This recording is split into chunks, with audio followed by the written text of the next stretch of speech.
அனைவருக்கும் வணக்கம். இன்றைய செய்தி நாளை வரலாறு என்ற தலைப்பில் தினந்தோறும் முரசொலி நாளிதழ் வர செய்தியை என்னுடைய யூடியூப் சேனல்ல பகிர்ந்து வரேன். அதன் தொடர்ச்சியாக இன்று சனிக்கிழமை செப்டம்பர் 5, 2020 முரசொலி நாளிதழ்ல என்ன செய்தி வந்திருக்குன்னு இப்ப பார்க்கலாம். நாடாளுமன்ற கூட்டத்தொடரில் வரவு அறிவிக்கைக்கு எதிரான குரலை கழகத்தினர் மக்கள் குரலாக ஒழிப்பார்கள். தனியார் மயமாக்கலுக்கு வழிவகுக்க கார்ப்பரேட் நிறுவனங்களுக்கு இயற்கை வளங்களை சுரண்ட சட்டம் கொண்டு வருவதா என காணொலி கருத்தரங்கில் மத்திய அரசுக்கு தலைவர் மு.க.ஸ்டாலின் அவர்கள் கேள்வி எழுப்பியிருக்காங்க.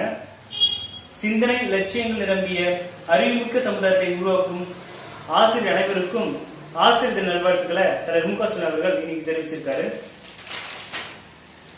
கண்துடைப்பு குழு, அதாவது மத்திய அரசின் புதிய கல்விக் கொள்கை குறித்த பரிந்துரைகளை வழங்க தமிழக உயர்கல்வித்துறை அமைச்சர் அபூர்வ தலைமையில ஒரு குழு அமைச்சிருக்காங்க.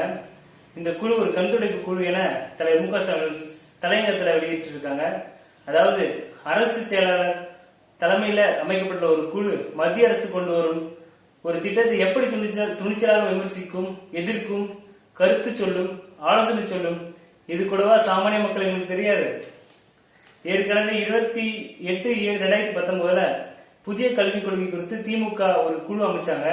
அந்த குழு என்ன சொன்னாங்கன்னா, இந்த புதிய கல்விக் கொள்கை காவிமயமக்களாக உள்ளது, வேத கலாச்சாரத்தை திணிப்பதாக உள்ளது, சமூக நீதி புறக்கணிக்கப்பட்டுள்ளது, பெண் கல்வி குறித்து கவலைப்படவில்லை, தமிழ் புறக்கணிக்கப்பட்டுள்ளது, தமிழகத்தில் பேரறிஞர் அண்ணாவால் அறிமுகப்படுத்தப்பட்ட இருமொழி கொள்கைக்கு எதிராக உள்ளது, 3 வயது குழந்தைகளை முறை சார்ந்த பள்ளியில் சேர்ப்பது குழந்தைகளின் உரிமைக்கு எதிரானது, மத்திய உணவு திட்டத்தை கைவிடுகிறார்கள், தொழிற்கல்வி என்ற பெயரால் குலக்கல்வி திட்டத்தை மீண்டும் அறிமுகம் செய்கிறார்கள், மாநில அளவில் 3, 5, 8ஆம் வகுப்பு மாணவர்களுக்கு பொதுத் தேர்வு ஏற்றுக்கொள்ளப்படாதது, கலைக்கல்லூரியில் சேர்வதற்கு அகில இந்திய நுழைவுத் தேர்வு ஏற்க முடியாது என திமுக அமைத்த குழு விளக்கமா சொல்லியிருக்காங்க.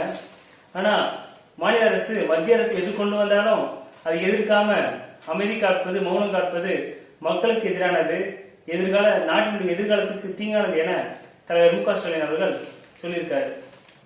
முரசொலி சில நினைவலைகள் தொடர்ந்து 24 நாளாக கட்டுரை வெளிவந்திருக்கு.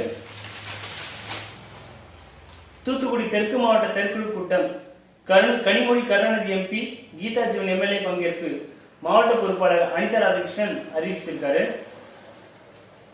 கஸ்தூரியன் சன் குழுமத்தில் இந்துவின் தலைவராக நினைவு கொண்டிருக்கும் என் ரவி அவர்களுக்கு நெஞ்சார்ந்த வாழ்த்துக்களை திமுக தலைவர் மு.க.ஸ்டாலின் அவர்கள் தெரிவிச்சிருக்காரு.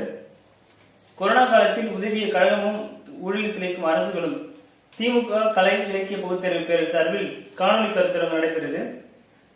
நாளைக்கு மாலை 5 மணி அளவில். நேற்று சேப்பாக்கம் பகுதி மற்றும் திருவல்லிக்கேணி பகுதியில திமுக இளைஞரணி செயலாளர் உதயநிதி ஸ்டாலின் அவர்கள் தலைவர் கலைஞருடைய 2ஆம் ஆண்டு நிறைவு முன்னிட்டு நலத்திட்ட உதவிகளை வழங்கியிருக்காரு. அதுக்கான விளம்பரங்களும் அதற்கான புகைப்படங்களும் இன்னைக்கு நிறைய வந்திருக்கு. திமுக பொதுக்குழு நடைபெறுவதால ஒவ்வொரு மாவட்டத்தில் இருக்கிறவங்க ஒரு மண்டபத்தை ஏற்பாடு பண்ணி அந்த மண்டபத்தில் பொதுக்குழு உறுப்பினர் கலந்து கொள்ளும்படி சொல்லி அந்த மாவட்ட செயலாளர் தெரிவிச்சிருக்காங்க. இன்னைக்கு மொத்தம் முரசொலி 12 பக்கம், நாளைக்கு முரசொலி வருதுன்னு நாளைக்கு பார்க்கலாம். நன்றி, வணக்கம்.